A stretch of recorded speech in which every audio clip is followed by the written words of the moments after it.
Bienvenue sur Mathématiques élémentaires. Ensemble, reprenons les maths à zéro. Aujourd'hui, nous allons voir la véracité d'une égalité au sein du chapitre sur le calcul littéral.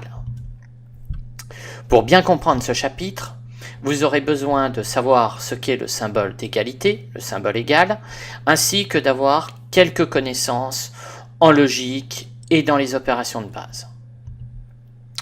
Une égalité est une expression mathématique affirmant que ses deux membres, séparés par le symbole égal, ont la même valeur, c'est-à-dire que ce qu'il y a à gauche est équivalent à ce qu'il y a à droite.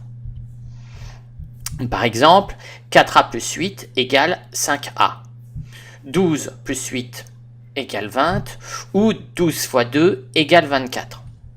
Ce ne sont que quelques exemples parmi d'autres.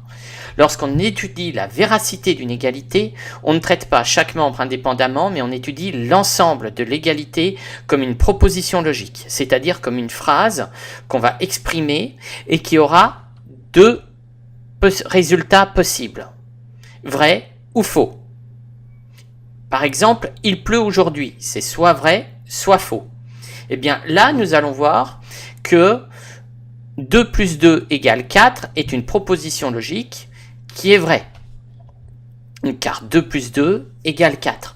Ici, quelques exemples. 5 plus 3 égale 8. Quoi qu'il arrive, 5 plus 3 a la même valeur que 8. De la même manière, 12 plus 8 est bien égal à 5 plus 15.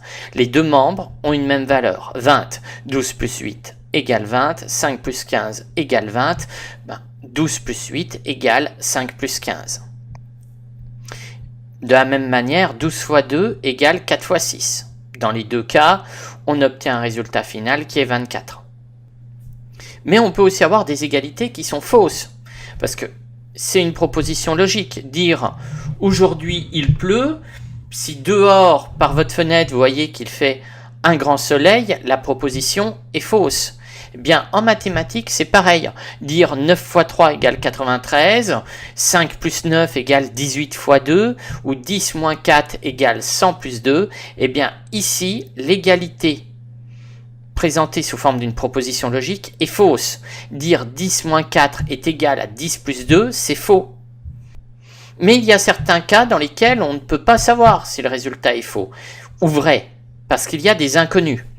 Par exemple, 5a au carré plus 9 égale 8a, b carré plus 2b plus 1 égale b plus 1 multiplié par b plus 1, ou encore 9b plus 3 égale 93. Là, on ignore totalement les valeurs des inconnus, et donc, on dira que l'égalité est vraie pour une certaine valeur ou un ensemble de valeurs. Mais on ne peut pas encore décider si l'égalité est toujours vraie, toujours fausse, ou uniquement vraie pour un certain nombre de valeurs.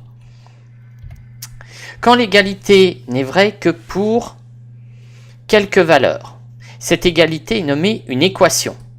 Par exemple, 5a au carré plus 9 égale 8a, ou 9b plus 3 égale 93, on n'aura qu'une ou deux réponses possibles dans ces cas-là.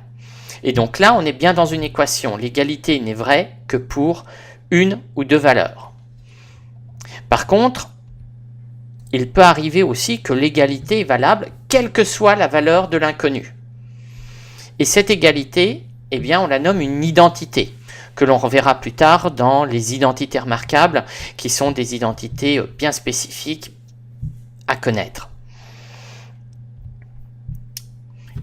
Et voilà. Nous avons fini le cours sur la véracité d'une égalité. Une égalité, c'est simplement une affirmation. Et comme toute affirmation, elle peut être soit vraie, soit fausse. Et tester la véracité d'une égalité, c'est seulement essayer de prouver que l'affirmation est vraie ou fausse.